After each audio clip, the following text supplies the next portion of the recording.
Good morning बच्चों, मैं Nitin Gupta trips and tips of accounts में दोबारा आपसे मिल रहा हूं।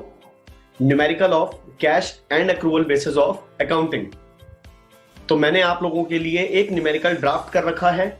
सबसे पहले हम इस न्यूमेरिकल को पढ़ लेते हैं और उसे प्रॉपरली वर्किंग नोट्स के साथ सॉल्व करने की कोशिश करते हैं। Amit brothers running with a readymade garment business, his details for the year ended 31st March 2020 stood total sales during the year 2,40,000. It includes cash sales of 80,000.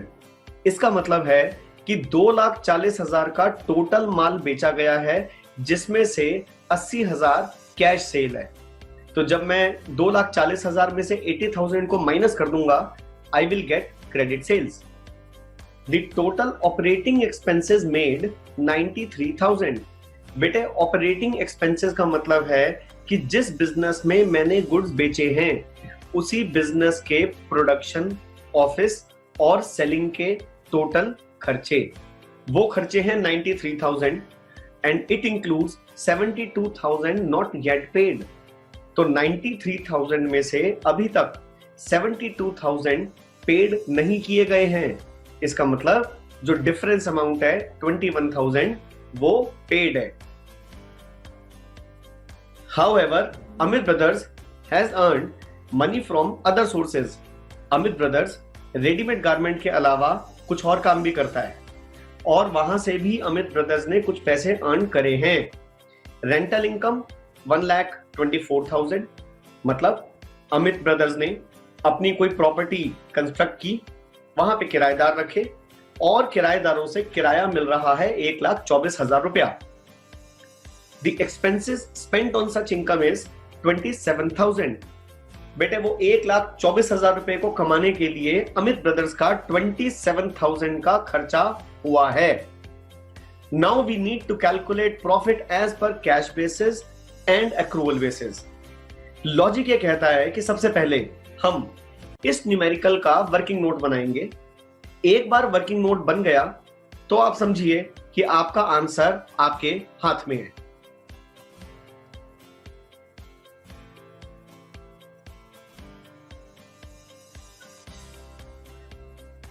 तो वर्किंग नोट में हमने पहले से कुछ तैयारी कर रखी है। मैंने लिखा हुआ है कि income is equal to revenue plus other income. Income का मतलब होता है टोटल कमाई। टोटल कमाई का मतलब क्या है? मेरे बिजनेस में मेरी मेहनत से कमाए गए पैसे, which is called as revenue, या मैं अगर सिंपल लैंग्वेज में बोलूं तो I can call it as in simple terms sales. और अदर इनकम का मतलब है मेरे बिजनेस में कमाए गए अदर पैसे।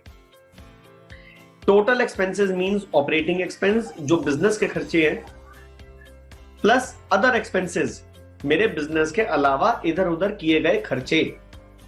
मैंने इनकम का ब्रेकअप दिया रेवेन्यू प्लस अदर इनकम, और रेवेन्यू का भी मैंने ब्रेकअप दे दिया cash sales plus credit sales. Expenses का मैंने ब्रेकअप दिया operating expenses plus non operating expenses, और ऑपरेटिंग एक्सपेंसेस का मैंने ब्रेकअप दिया cash and those expenses which are not yet paid. तो let's fill up the figures. Total sales है 2,40,000, 2,40,000 and the cash sale is 80,000। इसका मतलब मुझे क्रेडिट सेल्स कैलकुलेट करनी है। हम जानते हैं कि total sales is equal to cash sales plus credit sales. Total sales is equal to cash sales plus credit sales. Total sales हमें गिवन है 2,40,000, कैश सेल्स गिवन है 80,000। अब अगर मैं टोटल सेल्स में से कैश सेल्स माइनस कर दूं, then I will get 1,80,000 as credit sales. तो it is 2,40,000 minus 80,000, that comes to 1,60,000.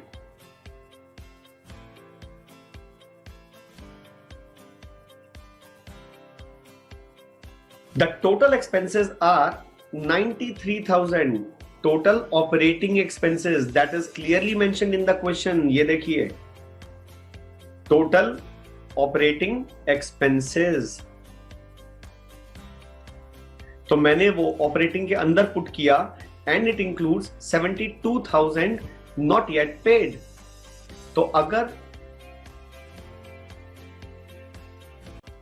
93,000 में से 72,000 अभी तक पे नहीं हुए, तो 93,000 माइनस 72,000, 21,000 मैंने ऑलरेडी पे कर दिए हैं.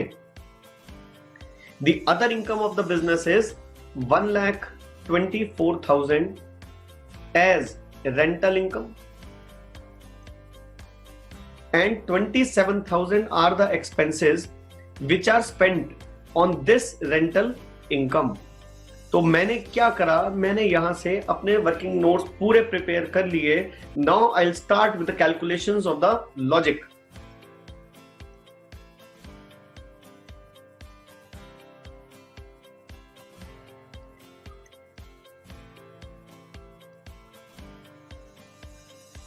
So I will take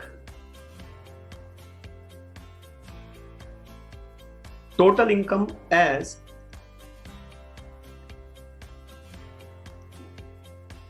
cash sales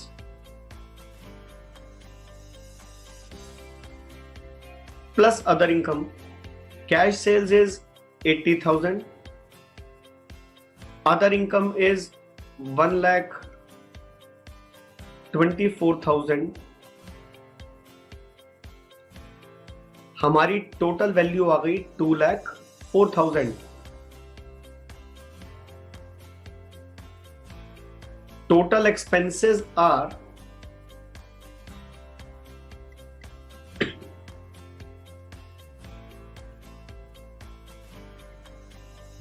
cash expenses plus other expenses. Cash expenses 21,000 and other expenses 27,000. This is other expenses and this is cash expenses. जब मैंने इन्हें ऐड किया then I'll get 48,000. हमने माइनस किया and finally we get the value as 1,56,000 as profit. Now I'll go with accrual basis. Total sales, it is cash sales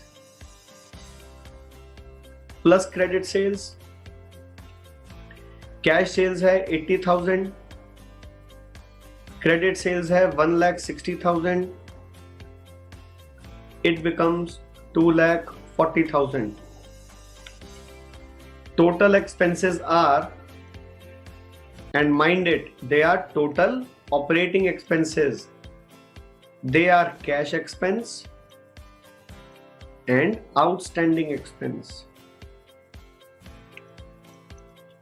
It is 21,000 and 72,000.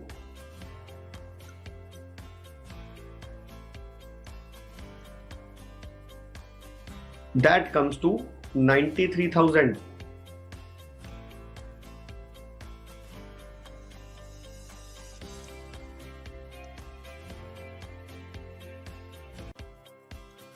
So from cash basis method we get the profit 1,56,000 and from the accrual basis method we get the answer 1,47,000.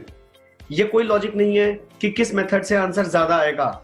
दोनों से answer निकालने का reason ये है कि हिंदुस्तान में, India में दोनों मेथड्स ऑप्ट होते हैं.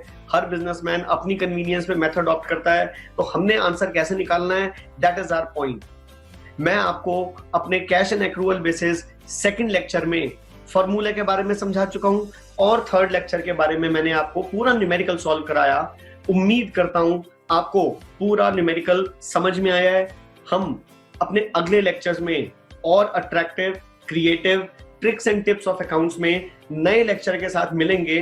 तब तक आप सब पढ़ते रहिए और मेरे नए लेक्चर का इंतजार कीजिए। टिल देन, बाय बाय, ओम साई राम।